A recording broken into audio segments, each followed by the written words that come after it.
I'm Deyan, Director of the Design Museum in London. Welcome to our Talks programme. Zaha Hadid is one of the most successful architects in Britain of her generation, and her work was the subject of an exhibition at the museum which broke all records in attendances. Here she talks to me about her work and where she sees the direction of her work in future. Talks are just one of the things that we do at the museum. They book out fast, so members do get priority. And check our website to see what's on at the moment. My name is Deyan, I'm the Director of the Design Museum. Welcome. We're here to talk about architecture, design, and Zaha Hadid's work.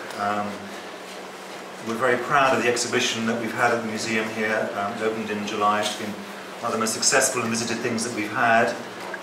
And what to me is so remarkable about it is the first time that there's been a show in Britain in which the full range of Zaha's work has come together. And we're also particularly happy that it's actually attracted an audience which seems to go beyond the world of architecture.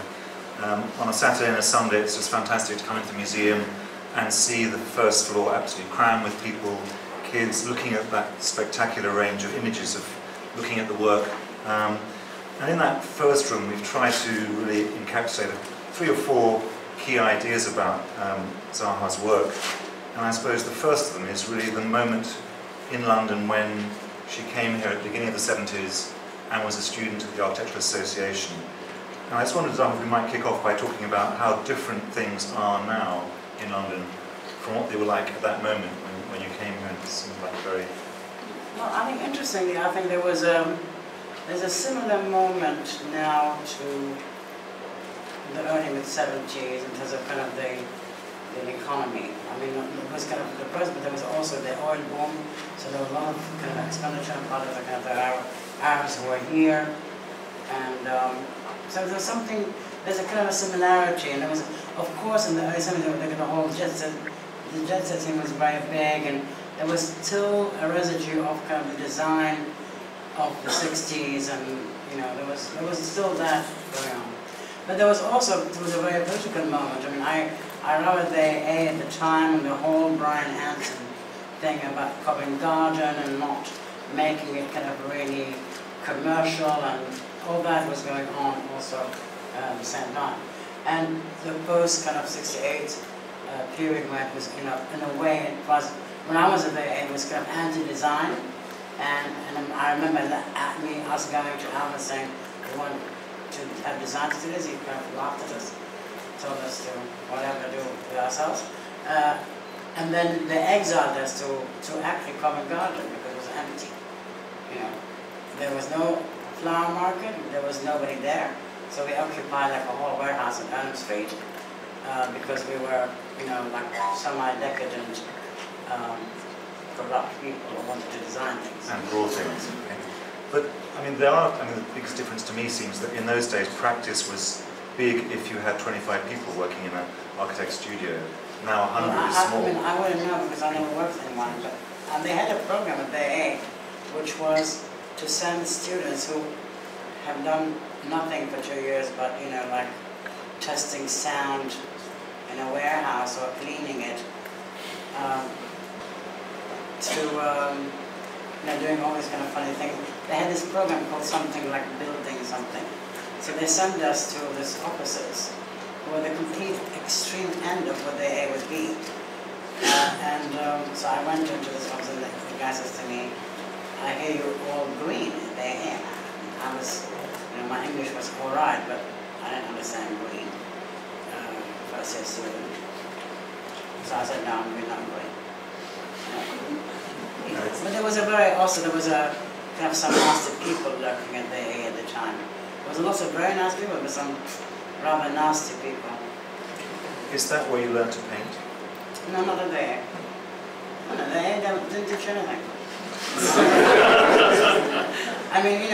After 3 years you discovered that there is a place where there are lots of interesting people around, and you have to kind of be smart enough to tap where they are, and then chase them and make them teach you. So it was an effort And actually it was interesting because you had to really quite quickly learn what it is you want to know. What you want to chase. Did you want to know how to design, or did you know how to design?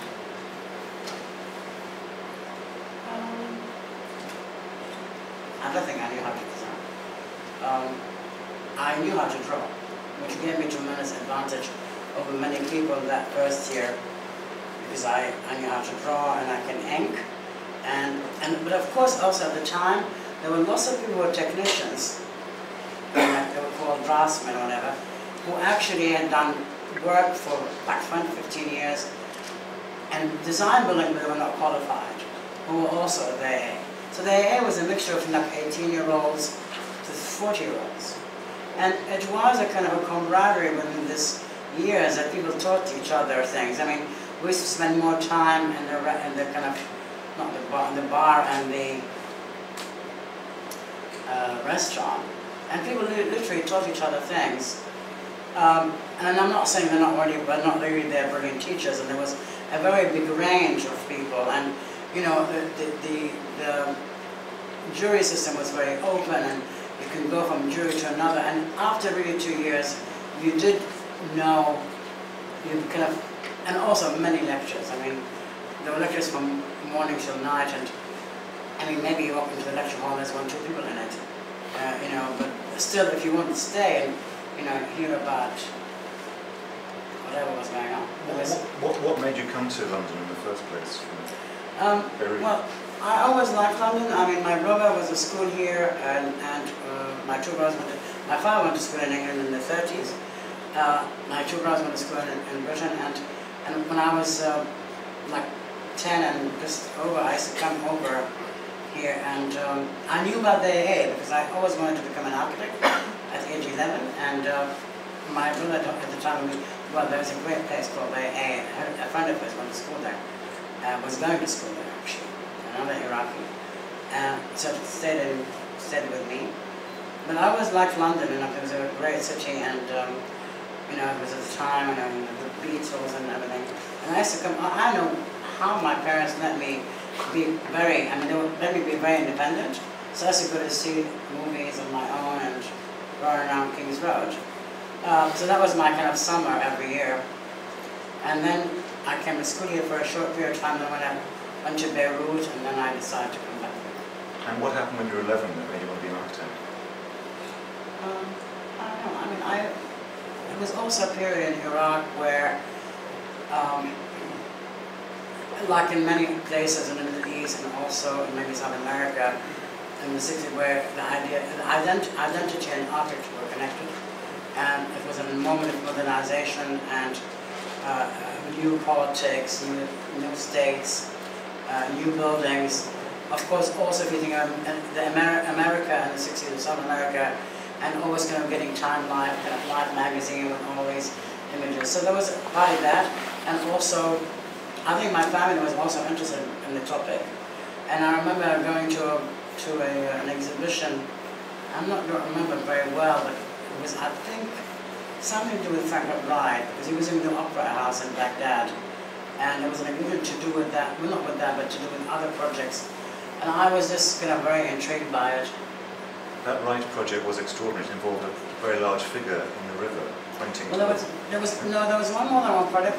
One was called the Abu Nawas, which is the promenade on the river, where it was named after a figure of the Abbasid period, Abu Nawas, and he did a statue in the name of the.